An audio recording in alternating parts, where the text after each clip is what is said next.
When I leave here, within a half an hour, I promise I'll call this phone number and they can come rescue you. Isn't he a nice guy? Yeah. This 90-year-old World War II vet's kindness and generosity was rewarded with violence. Tonight, 2 men are locked up. Good evening, everybody. Cincinnati police and Hamilton County detectives arrest Jeremiah Ott and Brandon Wilson for what they are accused of doing to 90-year-old Bud Ruhlman. When you hear what happened to Mr. Ruhlman, you just can't help but feel outraged. There is a lesson for all of us as well, though. Local 12's Rich Jaffe's live in the newsroom with Ruhlman's story for us. Rich. Cammie, you would think that when somebody gives you a job, gives you enough money to buy a car, you might say thanks and try and return the kindness. Not Jeremiah Ott and not Brandon Wilson. Right now, investigators say those 2 guys are exactly where they belong, in the Justice Center. When Jeremiah Ott walked into court this morning, there were 2 guys on the other side of the glass who really wanted him to know they were watching. Bud Ruhlman and his nephew Ray. In September, Ott showed up looking for work at Bud Ruhlman's Miami Township home.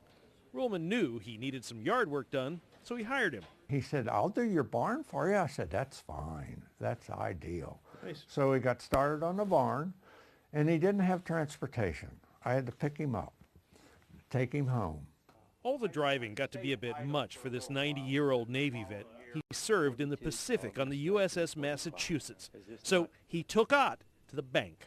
He showed no signs of anything bad all through that time that he was working. You telling me you advanced him the money for a car? Yes.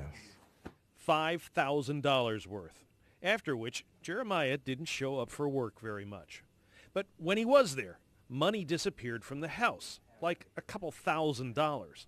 Then last Monday, another guy, Brandon Wilson, shows up at the door, also looking for help. When Bud goes to get him something to drink, Wilson's suddenly in the house. He goes like this for about 3 or 4 seconds and had that knife out.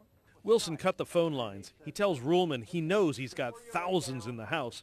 He then takes him at knife point into the bedroom.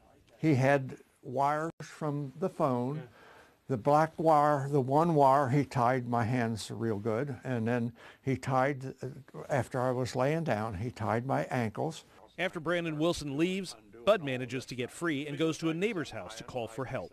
I looked hard. I got 3 hours of sleep all weekend. I was hunting him just like they were. Ruhlman's nephew says there's a lesson here. Don't let strangers into your house and rely on your family, people. That your family means everything to you. Don't feel like you're invading on their privacy. Call them and say, hey, I need a hand. I need help. Investigators say this is an ongoing investigation because, according to detectives, these guys shared the wealth with a few other people. And while they are probably not going anywhere for quite a while, that lesson bears repeating. No matter how kind you are, no matter how needy someone at your door appears, do not let strangers into your home. In the newsroom, Rich Jaffe, Local 12 News. Cammie? You're right when you said, you just feel outraged when you hear this story. Rich, is there any chance he's going to get any of this money back? Oh, I think that is far gone.